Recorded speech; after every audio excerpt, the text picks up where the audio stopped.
Welcome to the Restoring Our City podcast. It is that time again where Jessamine and I talk about candid conversations on today's topics that help connect our community. And my fellow co-host, who was just here with me in Dallas just a week ago and now is back in freezing cold Chicago in December. Jessamine, what's up, man?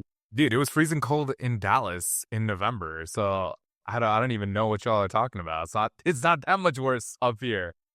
I'll talk to you in January. Let's see how it goes. It is freezing cold, and I didn't now rethinking some life choices, but in 2 months I'll be happy. So, man, Christmas in Chicago though is fun. It's festive. Is it even Christmas if y'all don't got snow? Is it just like, I don't know, a different day? Like, I mean, it just blends together down there. You know what I'm saying? Like, how do you guys even have fear? Like, during Christmas? We had fake snow in our church lobby this morning.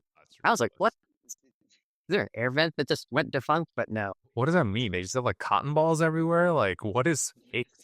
Looked like somebody shredded up a bunch of tissue paper, but it was cool. Like, kids loved it. But Christmas is here. It's that time of the year. And, you know, it's really cool. I'm glad that you were at church with me while you were visiting Texas. And we started talking about Advent. And it's interesting because, you know, for me, growing up as an Indian, and I only grew up in the same church, we didn't really talk about Advent and understanding this like time of year. What is Christmas and this season?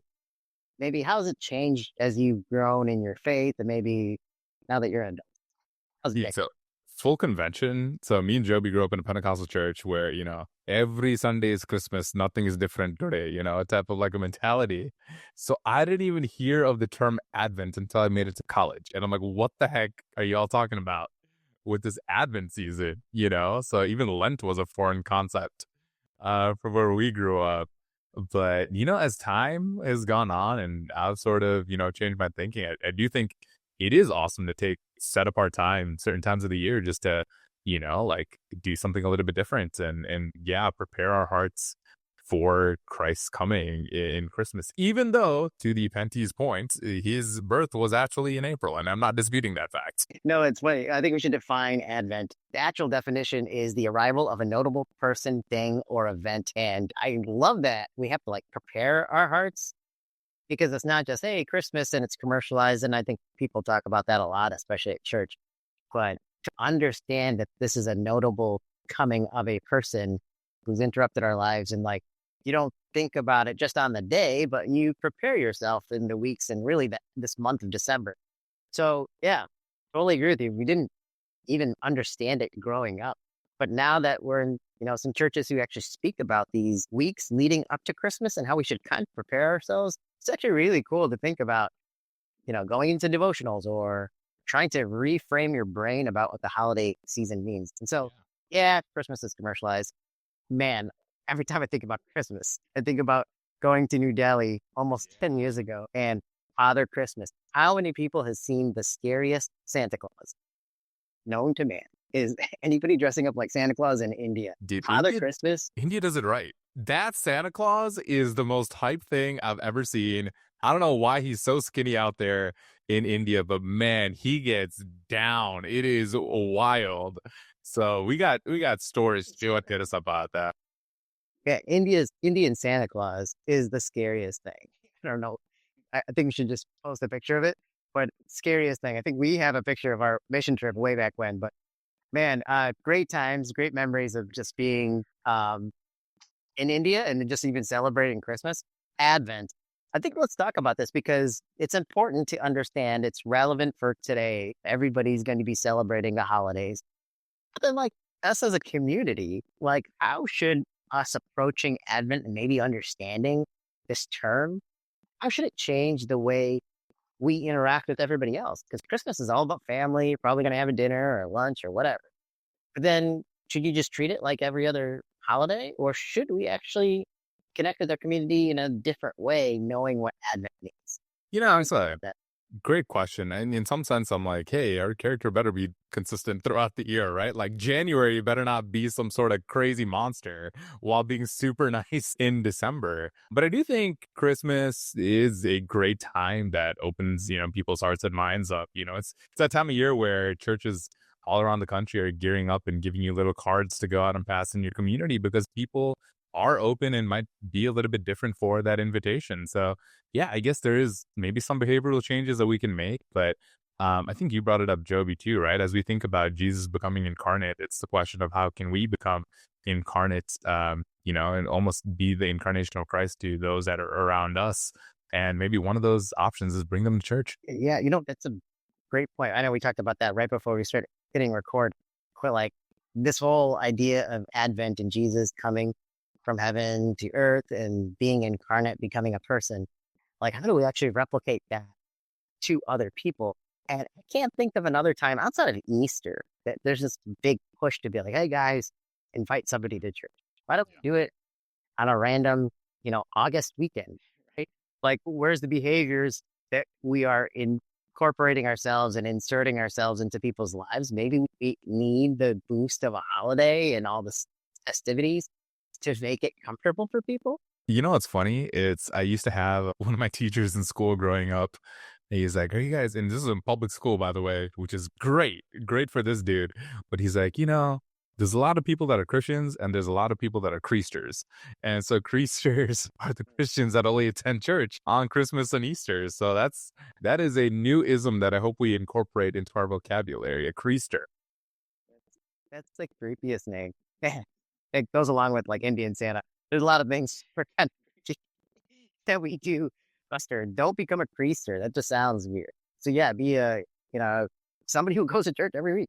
Yeah. But I think it's interesting that we learn more about our faith and maybe some of the traditions or terminologies that we didn't grow up with, but have really good symbolic purposes to reframe our brain and prepare our hearts and minds in the season. So you told me a fun fact about a song that we sing during the holidays. Mhm. Tell our listeners about the fun fact that you learned. Yeah, so Pastor Mo was preaching this morning at church, and one of the things he pointed out is "Joy to the World," right? The song that we all know, love, and grew up singing around Christmas time was not written about Christmas. And so the original author, I think it was way back in the day, I think the dude was wearing a wig somewhere in the 1700s. His name was Isaac Watts.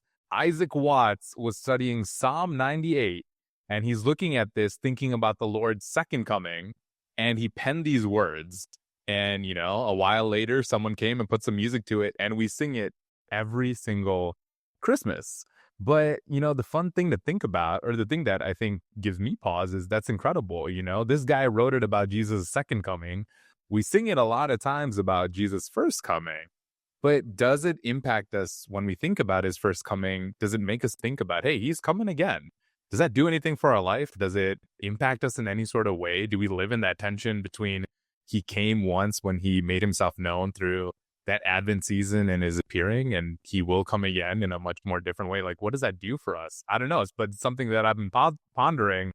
But yeah, Joy to the World is not about Christmas, so we can sing it in January. It's so funny that you mentioned it. I think thinking about Advent and thinking about like the traditions and the songs, there's a lot of things that we just associate with Christmas, but maybe are not just about Christmas.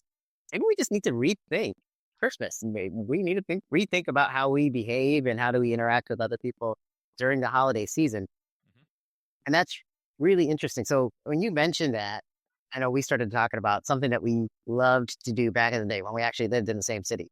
And we met up every week with our small group. We would do our inductive study. And I thought it would be really cool if we actually looked at Psalm 98. What if we actually looked at it and kind of took it apart, did our little observation, interpretation, and application of that Psalm? And maybe that helps us understand a little bit more about how we should be behaving in Christmas season. Yeah. And I think one thing that, I'll mention too, I think we talk about small group each and every single episode that, we've recorded. I think, Joby, you brought that point up when we were just talking on the side. But one of the things we realized through it is, like a lot of stuff that we talk about in small group, even though we're looking at the word, we realize how much application it has for us. And when we really think about our community, restoring our community, mentorship, all these different things, it all comes back to getting back into the word, right? So hopefully, if anything, one thing you can apply is go find a Bible study somewhere. It's going to do wonders for your life. Yeah, I figured like if this is the one thing that we hang our hat on that's really impacted our lives and people around us and really connected, relationships in our community, it's diving to the word. So let's take a look at Psalm 98. It's not too long, Yeah. but I love the fact that you started off, okay, Jordan, the world wasn't written um, about just Christ's birth, but maybe let's take a quick look. So I've got it cracked open here. I know you do too. So Psalm 90, oh, sing to the Lord a new song, for he has done marvelous things. His right hand and his holy arm have worked salvation for him. What sticks out at you about that verse? What do you observe? Yeah, I was about to say that verse is also so connected to that second verse where it says, "The Lord has made known his salvation. He has revealed his righteousness in the sight of the nations." And, it's funny when Isaac Watts was thinking about this and seeing Jesus' second coming. And if I look at verse 1 and 2, I really see, Jesus' first coming, right? The Lord has made known his salvation. How? Through the revelation of Jesus Christ. He has revealed his righteousness. How? Through the revelation of the Lord Jesus Christ in the sight of the nations, right? You think about it, started on a cold winter's night in Bethlehem, which I don't know if it was cold. It's a phrase that we say. It was part of the desert, and the desert doesn't get cold at night. I digress. But at the point being, it started as a small day in Bethlehem, and it has spread through the nations. We are two Indian people here speaking about that event 2,000 years ago, that revelation. It is so interesting, just to see that this is true. And a lot of this for me just reminds me of his first coming. Yeah, I think some of the things that stick out at me too is about just the visibility. Like, it's cool and God has done something marvelous. And the thing is, he's made it known and he's revealed his righteousness. I love those words because it's not just this concept, it's not an idea, it's this like physical, attribute that we can, actually engage in with our senses. There's Yeah. a physical aspect of it. And that kind of reminds me of Christmas too. It's like, well, God could just wave his hand and speak salvation over us and we'd all be saved, right? Like Yeah. he had to physically do something and he's revealed it, which is kind of mind boggling when you see those kind of words. So Yeah. when we think about like, when we used to be small group, we would do observation and then the interpretations like, okay, we see some really cool things in this verse, in these verses. But what does it mean? And then how do we actually apply it? Yeah. Oh, was that a question or was that just a format? Yeah, that's a question. Like, what do you think? Like when you see these kind of verses, what do you think it says to you? And then how do you actually take it and apply it? Yeah. When I was thinking about how do we interpret and apply it, oddly enough, I was going to the next verse 3. It's funny that it says like God has remembered his steadfast salvation and faithfulness to the house of Israel, and all the ends of the earth have seen the salvation of our God. It's funny that it says like God remembers, right? Like, did he forget something? It's like, no, but in that singular like moment of time, he remembered his covenant, brought forth his salvation through the house of Israel. In terms of like, how do we sort of, interpret that? One is, I don't think God has forgotten his promises to us today. If anything, it gives us the impetus to one, realize and apply and try to understand what are the promises that he has for us. One, that will remember what he says and be faithful to it. And he's proved his faithfulness through the coming of Christ. What has he told us? Do we know what he has told us? Do we know how to call on those promises and recount it? Do we remember? Forget God forgetting. It's the question is, do we remember his steadfast love and faithfulness to us? And so that's just one thing that was marinating in my mind. I don't know what you see on your side, Jobin. No, it's a interesting concept to think about, like remembering and then reflecting. We just put our Christmas tree up, and I think this is now like a tradition. But every time I put the Christmas tree up, I have my son put the star on the top of the tree, and I got to get up on a ladder and pick them up, and then my wife takes a picture. So I just wanted to look back, and I actually went through Google Photos and just went through every single Christmas, and man, it kind of made me nostalgic a little bit to think about, like, we had our son in 19, and then there's like some little Christmas picture of us. And then the next year was COVID. I remember us, being locked down in this apartment. And I was like, oh man, every single Christmas we wanted to celebrate with our families and be together. And I saw the evolution of just how my family grew. Just thinking about every single Christmas made me like really grateful about like what God has done and how far he's brought us. And now we're in a different place, in a different state. I wonder if the children of Israel probably thought about it like that too. It's like in the season, we got to reflect and remember all the good things. And sometimes I don't make a habit of it, which is not good. And that's the application for me. It's like, how do I continue to make a habit of remembering what God has done? Yeah, and you know what's funny as we were going through those first kind of three verses, I was trying to think back to the lyrics of "Joy to the World" and seeing even how does that connect. But you know, one of the verses says like, "He rules the world with truth in grace and makes the nations prove the glories of his righteousness and wonders of his love." And you can totally see where Isaac Watts is pulling these concepts from this first couple verses, right? Like he is ruling, his right hand is holy, and his holy arm are working salvation with truth and grace, and makes the nations prove. Again, all of a sudden in number two, it's the side of his nations, the glories of his righteousness again in verse two, and wonders of his steadfast love, which we see in verse three. So again, joy to the world, Psalm 98. Get it? Yeah, I know. And I think it's a really cool way to think about it because we just associate Christmas with Jesus as a baby. He's not doing all the stuff as a baby. Right? It's how he has planned out our steps, and just really the ultimate sovereign plan. So, like, looking a little bit farther down, so like verse 4, make a joyful noise to the Lord, all the earth, break forth into joyous song and sing praises.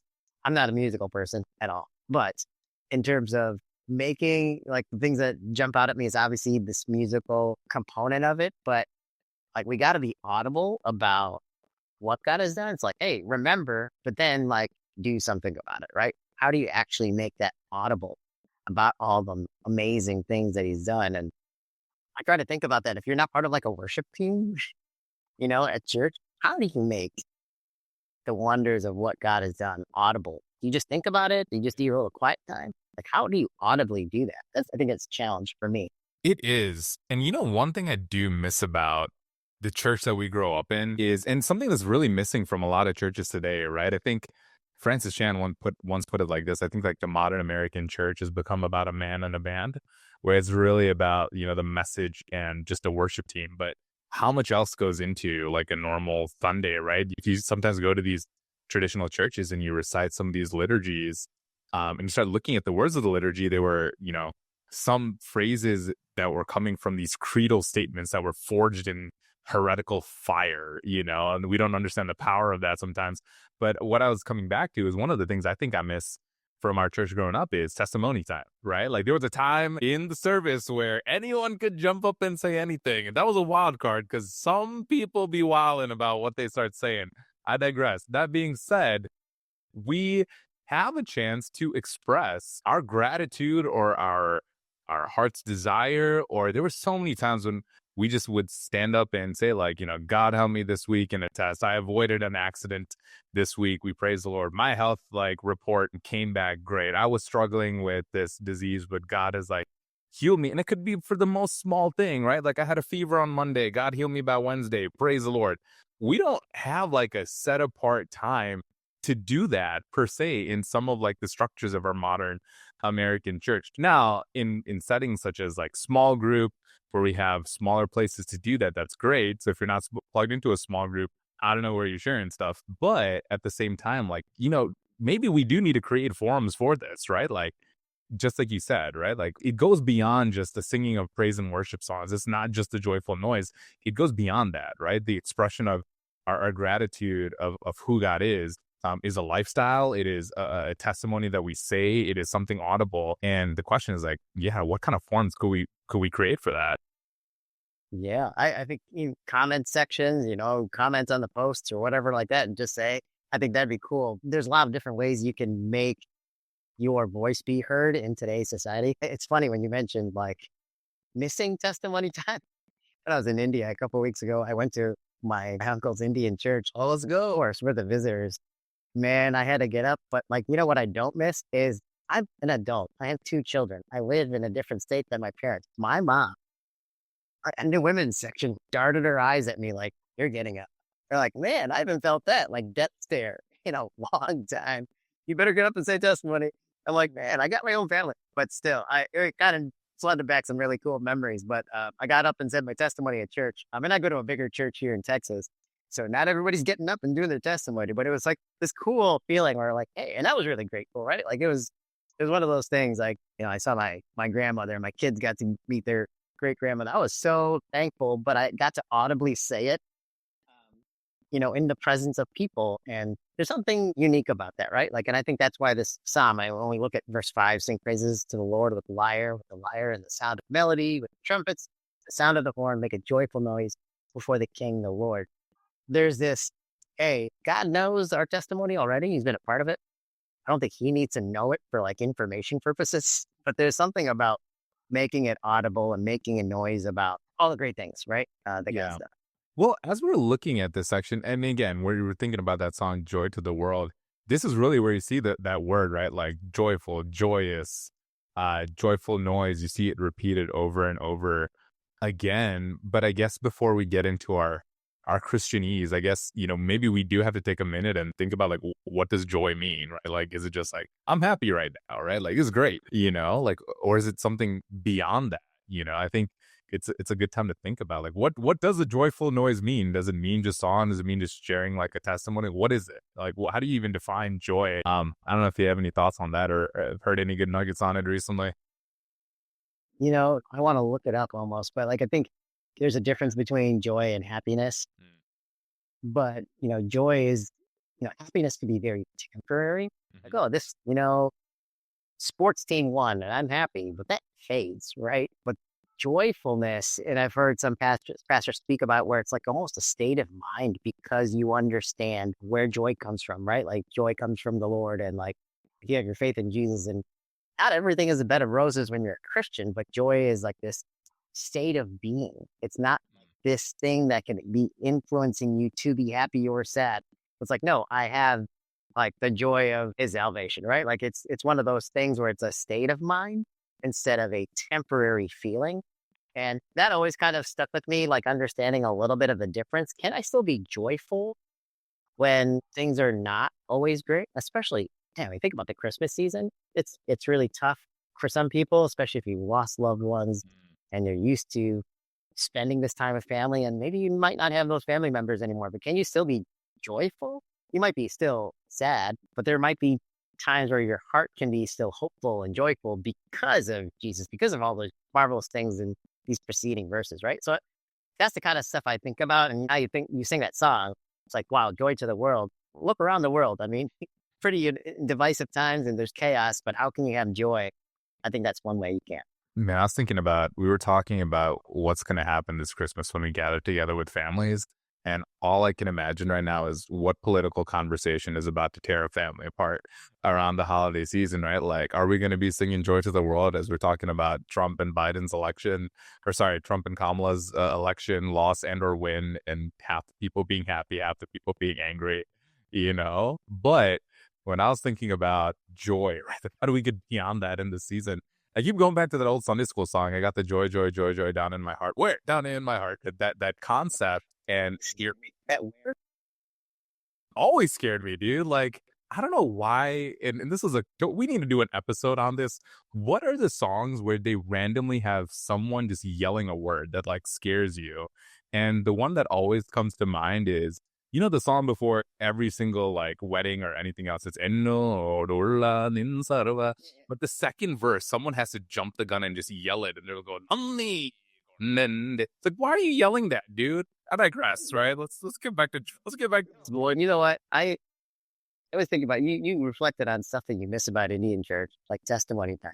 Mm-hmm. And I think about Indian church, people when they're excited about the message, they'd be like yelling in the audience. And I was like, man, do I miss that? But then I went to church this morning and there's, it's not an Indian church. There are people yelling. And I'm like so distracted. But then I thought about it. I was like not gonna be upset because I grew up with this. And I'm like, I can hear what the pastor was saying. He's yep, shouting, yeah, come on. And I'm like, that brings me back in the day. Interesting. Yeah, it's real church things. I was gonna say this is again a topic for a different day, but sometimes you'd hear something from the sermons like that's kind of heretical, but someone's praising the Lord for this. So I don't know. I don't know how I feel about this at the moment. But what I was thinking about joy, Do an inductive study. but going back to the joy, joy down in the heart, right? You talked about it's beyond like a temporary happiness. There is something about, you know, down in the depths of who you are, a access, maybe, if you will, to delighting just because you know God. And there is something ultimate about that, right? Like we think about Jesus' first coming. Does that fill us up with joy, right? Like how much more hopeless would we be in our state right now if he didn't come the first time? When we think about maybe his second coming, does that fill us with joy no matter what we're facing now? Like this is not the end. There is something, coming. There, Christ is coming back. There's a almost second advent, if you will.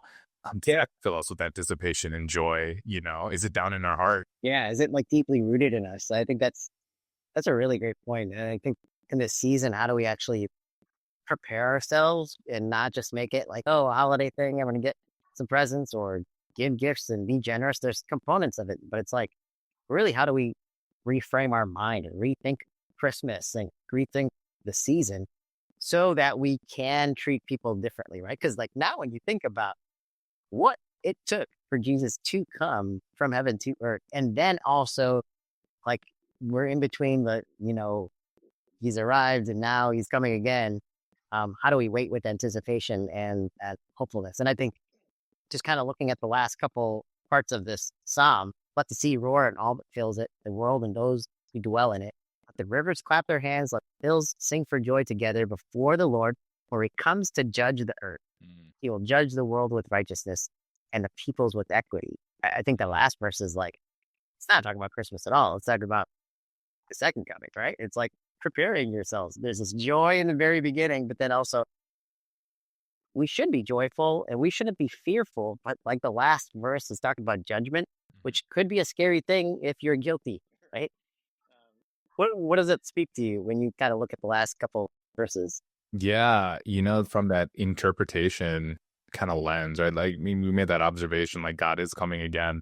He's gonna judge, but from like that interpretation standpoint, I think you hit the nail right on the head. There's a camp of us that know the Lord and hopefully are in right relationship with him, that you don't have anything to fear when he comes to judge. And at the same time, there is a camp that doesn't know the Lord, and he will come and for that as well. And even in those that don't know the Lord, if you think about all the injustice that we see around the world today, right? Like in our country, around the nations, different political struggles, wars that are going on, sometimes we feel like there is no justice that's actually happening. Will God actually come in and take care of this? Look at all these evil people that's prospering. I think that's like the entire point of Ecclesiastes, right? Like without God, all of this seems like vanity. It seems meaningless. It seems crazy. Like it doesn't even make sense to follow him unless he is coming again, unless there is ultimate justice, unless there is something beyond this. And again, like I think about that should fill us with the sense of like hope and longing and joy. And so from an application standpoint, again, like does that fill our hearts? But maybe more than that, right? When we think about him coming to judge the earth, and in especially, ruling the people with righteousness and judging everyone with equity, of all the silly arguments and all the things that we're going to do in this holiday season with our friends and family that are out there, I know a lot of us are going to be interacting with people, with friends, with family that don't know who he is, right? Like, is that at the forefront of our mind, right? We think a lot about like our American churches nowadays and what we hear from the pulpit. It's all about application for the here and now. But sometimes we neglect preaching about the Lord's second coming often, right? We'll hear it here and there. We kind of say like, oh, he's coming again. Great. As like a tagline at the end, but really thinking about like, yo, he is coming again. That's like, take some time and ponder the implications of this. And I think one thing in our Christmas season right now is, yeah, he advented and he has come and he has offered us a path to salvation before he comes to judge the earth. But we do have an obligation when we're around those that we know stand in judgment before God. Are we going to take a time to open our mouth, say that testimony, right? Make that joyful noise to people that might not have that joy in the Lord. We I believe we're obligated to do that, and hopefully we're going to take that as a challenge and do it in our this Christmas time. Yeah, it's funny because we think about the non-believers and maybe people who don't profess the Christian faith, and then think about the second coming, and think about all the movies that are out there, the shows, the rapture.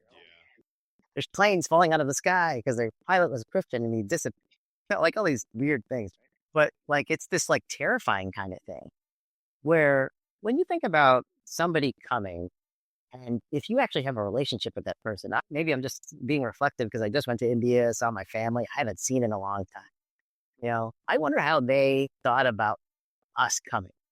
My uncle like prepared the house. He did like renovations to his house. Mhm. He showed me the kitchen and he like redid some like flooring, all this stuff. They put an air conditioner. Like this is if you've ever been to India and you're in a house, no air conditioner. Yeah. Like that's tough. But he put it in an air conditioning unit, right? And like we came in and it was like so comfortable. And I think about like it probably cost him some money to do that, some Mhm. work, but he wanted to because he wanted to prepare a place for us. And it was just like this anticipation of coming where it's a joyful attitude of somebody coming. And I think about like if you don't have that kind of relationship with somebody and you know they're coming, and then you might feel a different way about it. And so when I look at the verses, it's like, let the rivers clap their hands, let the hills sing for joy before the Lord, for he comes to judge the earth. If I just read that last part of the verse, for he comes to judge the earth, that sounds kind of negative if you were scared about that. But like Yeah. the first part of the verse is like this joyful, hey, we're happy he's coming to judge the earth Yeah. because he's the most just person. He's going to right all the wrongs. We're probably living in some time where we think that the world is treating us unfairly. So wouldn't you be just excited that someone's coming to correct all that? Yeah. And if you're not in that kind of mindset, you probably are a little afraid of this judgment and it sounds negative, but it's all about where do we live on the right side of justice, right? Mhm. And someone's coming to perform that. Um, no, I love like that's where the joy comes in because we might be sitting in treated unfairly or maybe persecuted, but there's like a hope coming. And I think it makes us think about Christmas a little bit differently, right? You like actually set the plan in motion.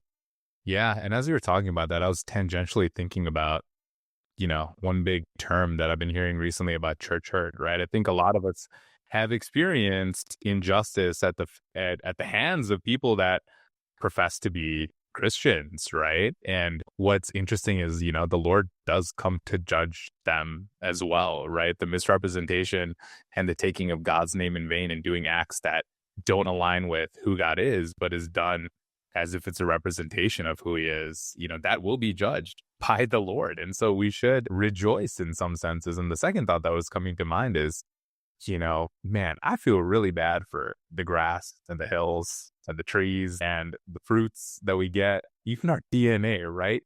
If you think about like COVID-19, I'm sure nature was angry at COVID-19 as much as we were angry because the entire world is subject and groaning and longing for Christ to return.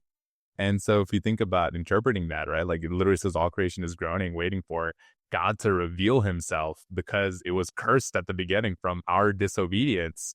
In some senses, are we anticipating his coming with all of nature? And how do we sort of apply that, right? Here, if the rivers are clapping their hands and the hills are singing for joy, why am I so quiet all the time, right? I think one pastor used to put it this way, right? Like we've become the frozen chosen. All right. Like how do we get out of that? How do we get out of the frozen chosen mentality? And maybe just like Joby said, right? Like be the dude right next to him and yell a little bit so that you can hear what the sermon a preacher is saying because you're so happy that he said something that hit you. Correct. I couldn't fault that person at all because they were really joyful and that's how they expressed it. And it was just one of those things where it made me think about like, well, should I ponder this a little bit more? And like, when you think about like the personal, yeah, there's like this Christian theological aspect of Christ coming and he's here to redeem the whole world, but like Mhm. he's come to redeem you too. Like every little thing that you've done, that I've done, like he knows every little one of those things and he still came as a baby and then he's still going to come again, like for us. Like it's mind boggling to think about how personal it is, but then how global it is. And yeah, this is cool to kind of go back and go through scripture with you and like how your brain looks at these verses and kind of reminds me of the old days, but it also makes me like appreciate, man, how do we now take this? Because when we used to do small group, we do the observation, interpretation, and maybe the most important component is the application. Like, how do we actually now apply this? Now I don't want to just read it and understand it. What do I do with this? I know a lot of churches are going through the season of like, hey, invite somebody to church, invite somebody to church. And it's like one of these big moments for a church can not only just take a hold of the cultural moment where people might be more receptive, but like maybe this is a moment for us to be more evangelistic and let them see a little bit more incarnate. Um, think about those people who have never attended church or have been curious about it, and you've had some conversations like, why not? Just go with us. I'll be with you. And even if it's not even at your own church, right? If you're a part, healthy church, I'm sure you bring someone to church. Yeah. They'll be excited.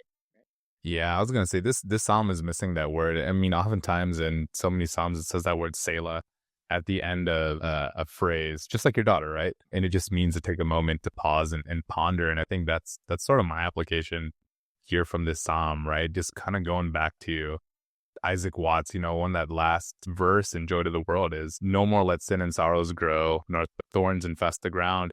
He comes to make his blessings flow as far as the curse is found, far as the curse is found. And so it's just thinking about, we're living in that tension between the advent of his first coming and an ultimate redemption in his second coming. And so, one thing I'll be pondering in this season is how does that second coming, just as that first coming had massive implications on our life and our salvation, as we think about his second coming, what are the implications for us? Part of that is that evangelistic aspect, like you said, at Jobin, but some other aspects of this might be, being part of making his righteousness known, maybe politically, maybe in your community. In this season, we think about, his steadfast love and remembering his faithfulness. Maybe it's getting back into the word and remembering things that we're so prone to forgetting all the time, and finally like making that joyful noise, right? Like, what community are we going to make that joyful noise in? And if we don't have a reason, or we can't think about what we need to be joyful about, maybe we just do need to take some time and pause and maybe break out a notebook and see what we can write down and see what happens. Yeah. And I think you just got out of the Thanksgiving season, and I'm sure a lot of us are grateful for so many things, but I think even during Christmas, we should be thinking about all the amazing things that God has done. And, shoot us comments and let us know what you're grateful for during this Christmas, or what are you remembering now about like what God has done, like the marvelous things that we just like read in this psalm. Mhm. Yeah, I think reframing, rethinking the way we think about Christmas is important for us. Probably makes us more generous. It makes us celebrate, be truly joyful instead of just trying to do the Hallmark thing. Yeah. And hopefully you'll never sing Joy to the World the same way again. Put it on the worship playlist in April. Just Yeah, you worship leaders out there, you're doing this thing wrong, man. Like, throw it in April, May. I just want to see what the congregation does. they throw some comments. Now you have this theological background of where you could share where this comes from. Yes, but it's a pleasure. I'm looking forward to, continuing to share more about our community. I think this is a really great one for us to start to practically think about it too. And hopefully you enjoy freezing cold Chicago. Yeah, well, hopefully you'll enjoy fall like Dallas in winter when you guys don't have snow and it looks gray with Icy out here. I see a tumbleweed and moving. But dude, it's when it gets icy out here, it's dangerous. I think it's actually more dangerous in Chicago because it's ice. But anyway, good luck. Yes, I'll need it. All right, man. All right. Merry Christmas to everyone.